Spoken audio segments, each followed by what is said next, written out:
आपल्या बालाजी कनिष्ठ महाविद्यालयातील मराठी विभाग प्रमुख खंते मॅडम या आपल्याला दोन शब्द. विद्यार्थी मित्रांनो, बालाजी कनिष्ठ महाविद्यालयाचे प्राचार्य आदरणीय भोयर सर तसेच बालाजी माध्यमिक शाळेच्या मुख्याध्यापिका दीपा मॅडम तसेच मानो, आज मराठी भाषा दिवस आणि आपण महाराष्ट्रात राहतो आणि महाराष्ट्राची जी मातृभाषा आहे ती मराठी आहे आणि या कर्तव्य आहे आणि मराठी भाषा ही सर्वांग अशी सुंदर मराठी भाषा आहे. तर या मराठी भाषेबद्दलच थोडक्यात मी तुम्हाला सांगणार आहे. मराठी भाषा दिन किंवा मराठी भाषा गौरव दिन म्हणून याला आजच्या दिवसाला संबोधलं जातं.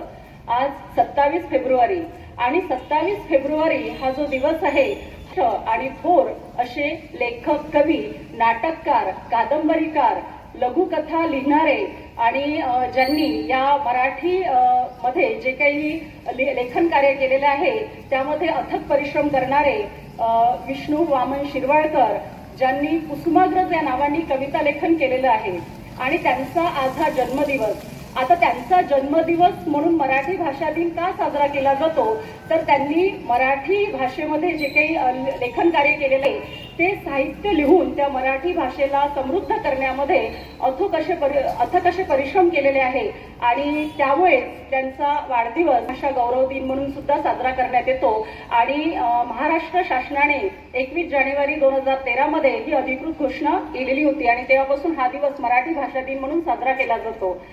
मराठी भाषा दिनाच्या तुम्हा सर्वांना खूप खूप शुभेच्छा. आणि या मराठी भाषा दिनाबद्दल जर आपण सांगतो म्हटलं तर भरपूर काही सांगण्यासारखं आहे.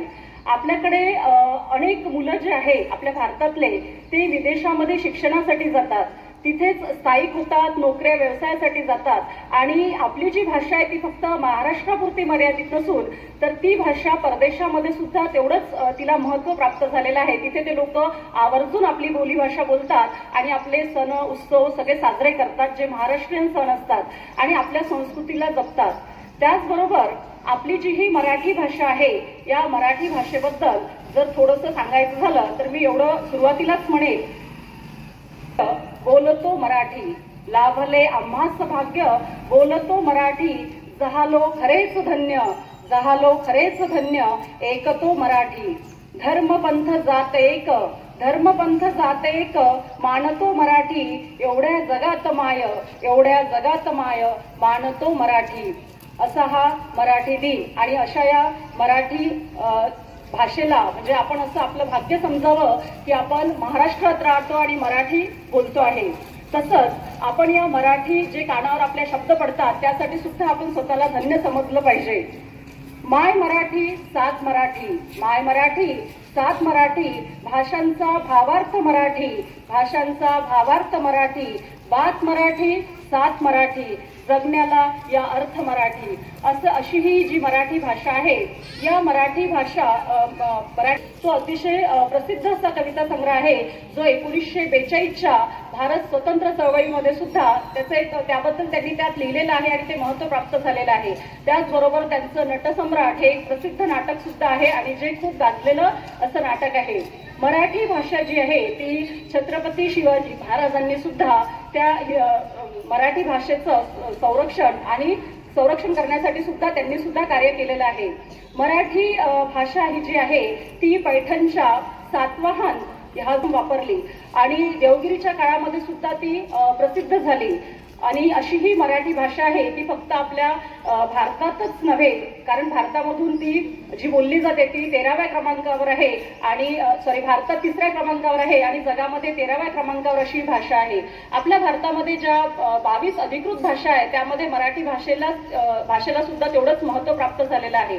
आणि आजचा हा जो दिवस आहे हा खास करून याला मराठी राजभाषा दिवस किंवा मराठी भाषा दिन किंवा मराठी गौरव दिन म्हणून संबोधलं जातं. आता या मराठीमध्ये अनेक संत होऊन गेलेले आहे. त्यामध्ये एकनाथ महाराजांनी भारुडे लिहिले, ज्ञानेश्वर महाराजांनी सुद्धा ओव्या लिहिलेल्या आहे, त्यांनी ज्ञानेश्वरी लिहिलेली आहे. त्यानंतर अनेक संतांनी यामध्ये मोलाचं मार्गदर्शन केलेलं आहे, विपुल असं लेखन कार्य केलेलं आहे. अशी ही सगळ्या कीर्तनांनी, भजनांनी आणि भारुडांनी सजलेली अशी मराठी भाषा आहे. आता ज्ञानेश्वर महाराजांनी एक म्हटलेलं आहे की मराठीचे बोलू कौतुके परी अमृताती पैजा जिंके. म्हणजे माझी जी मराठी भाषा आहे तिचा जो शब्द आहे तो खरंच कौतुक करण्यासारखा आहे आणि तिची जर शर्यत किंवा होड किंवा स्पर्धा जर आपण अमृताशी लावली तरी अमृताला सुद्धा ती जिंकणारी आहे. असा हा मराठी भाषेचा गौरव, त्याचं महत्व, त्याची महती त्यांनी आपल्या ओव्यांमधून सांगितलेली आहे. त्याचबरोबर मराठी भाषेमध्ये जो पहिला माईम भटांनी चरित्र ग्रंथ हा लिहिलेला होता आणि या मराठी भाषेला समृद्ध करण्यामध्ये अनेक साहित्यिक आहे, अनेक लेखक आहे, कवी आहे, संत महात्मे आहे. या सगळ्या लोकांनी फार मोठं मोलाचं मार्गदर्शन केलेलं आहे. त्याचबरोबर त्यांनी आपले उपदेश सुद्धा यातून सांगितलेले आहे. कारण कुठलाही कवी जो असतो तो आपल्या कल्पना मांडतो आणि त्याचबरोबर जीवनातले अनुभव मांडतो. लेखक जो असतो तो त्याचबरोबर आपले अनुभव मांडतो आणि त्याला जे काही जीवनामध्ये जी वास्तविक परिस्थिती जाणवते त्यावर तो लिहितो आणि हे सगळं आपण आत्मसात करतो आणि आपल्या जीवनामध्ये सुद्धा त्याचा एक चांगल्या प्रकारे उपयोग होतो. त्या लेखन कार्याचं आपल्याला एक मार्गदर्शन मिळते आणि आपल्या जीवनाला एक दिशा मिळते. आपली ही जी मराठी भाषा आहे ती परदेशात सुद्धा बोलली जाते आणि एवढंच नाही तर आपल्या भारतामध्ये गोवा आणि महाराष्ट्रामध्ये ही आवर्जून बोलली जाते. त्याचबरोबर मध्य प्रदेश, कर्नाटक, त्यानंतर छत्तीसगड, तामिळनाडू अशा या राज्यामध्ये, दमण दीव अशा या राज्यामध्ये काही भागामध्ये सुद्धा ही मराठी भाषा बोलली जाते. अशी ही मराठी भाषा जी आहे ती आपली पुढची पिढी, आज तुम्हाला माहिती आहे की आपल्याकडे स्पर्धेचं युग आहे. आज आपण कुठेही जर करिअर करतो म्हटलं तर आपल्याला सगळ्याच भाषा आल्या पाहिजे आणि सगळ्या भाषेमध्ये नाही म्हटलं तरी परकीय भाषांचा सुद्धा समावेश येतो.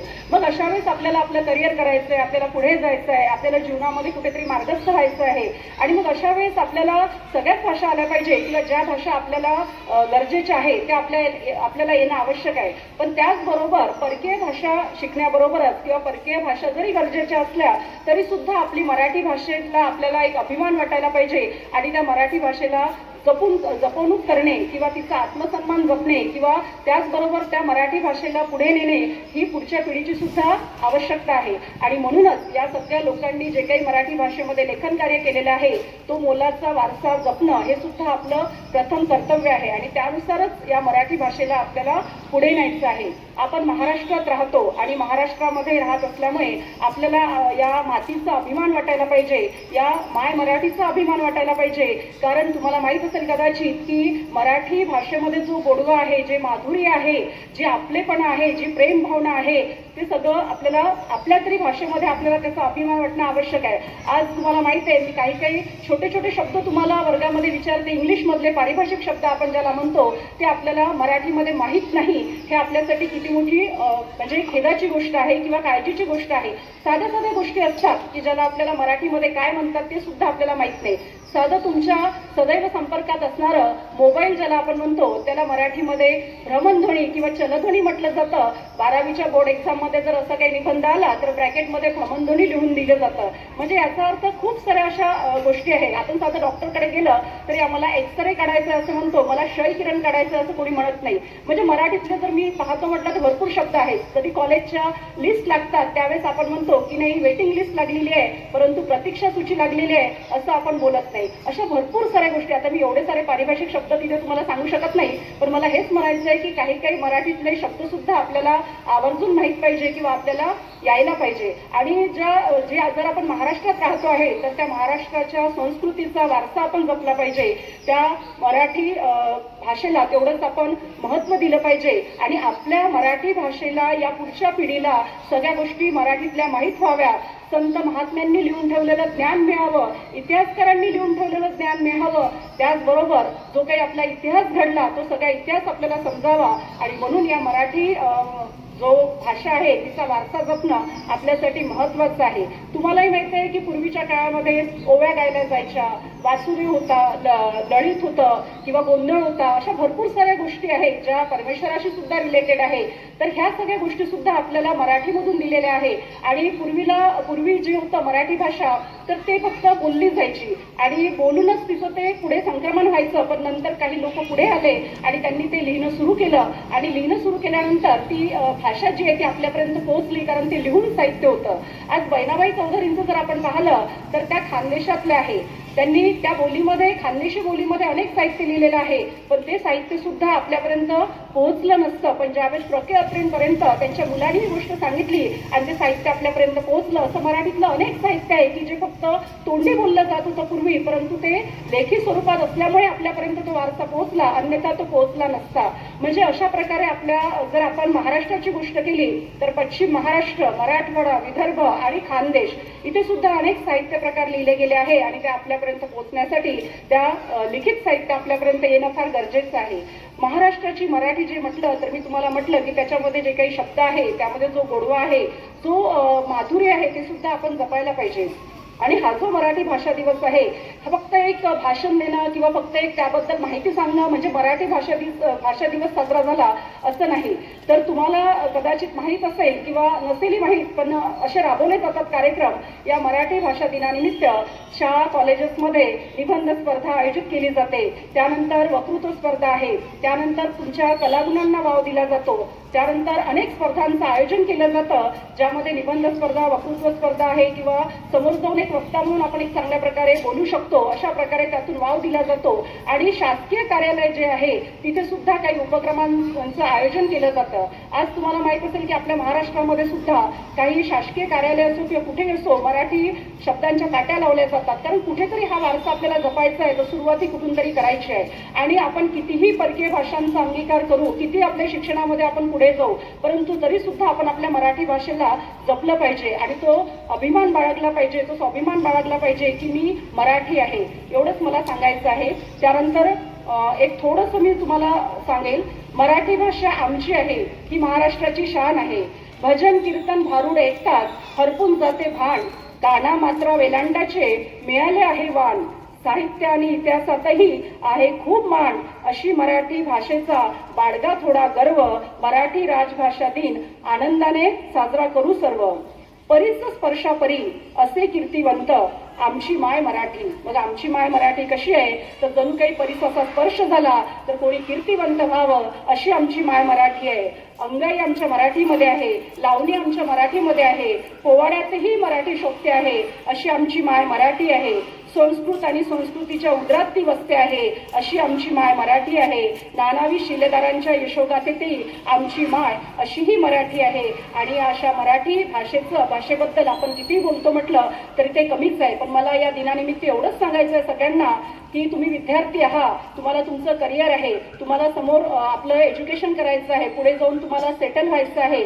पण हे सगळं करत असताना आपल्याला तर मराठी भाषेला जपायचंच आहे, परंतु आपली येणारी जी पुढची पिढी आहे तिला सुद्धा या मराठी भाषेतलं जे काही ज्ञान आहे ते तिच्यासमोर आणून तिला सुद्धा याचा अभिमान बाळगायला आणि जपणे आवश्यक आहे. आणि माहिती आहे, एक असतं की आपल्या भाषेचा अभिमान करा, आपल्या भाषेला तेवढा मान ठेवा किंवा आपल्या भाषेला एवढं सगळं महत्व द्या, हे सांगायची गरज नसते. खरं पाहिलं तर यावं हे सांगायची गरजच नाही आहे. पण आजची जी परिस्थिती आहे ती आजच्या परिस्थितीवरून हे सगळं आपल्याला सांगणं गरजेचं आहे. आज मराठी साहित्य संमेलन दरवर्षी भरलं जातं आणि तिथे जे मराठीवर बोललं जातं तर त्यामध्ये सुद्धा हा मुद्दा महत्वाचा असतो.